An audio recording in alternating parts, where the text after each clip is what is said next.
öz yerində. Yerin, göyün nuru var o mavi gözlərində. Sadəliyin nur saçır əzəməti dərində. Gedir Polad çiynində, kəpəz, qoşqar boyda yük. Dədi Heydər Atatürk.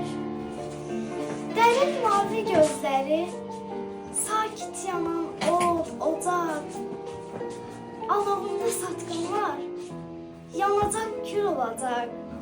Qaranlığa işıqdır, o işığı yol açaq. Məsləyi varlığından böyükdür, 1000 qat böyük. Böyüklük heykəlidir, Dədə Heydər Atatürk. Hər dörd tərəf qar qiyamət, sərt qış o güllü yazdır. Dinc mülayim səsi də qaynar bir ehtirasdır. Ərzurumdan Xəzərə şığıyan xam arazdır. Dalğasında dönüklər ağ köpüklür, boz köpük.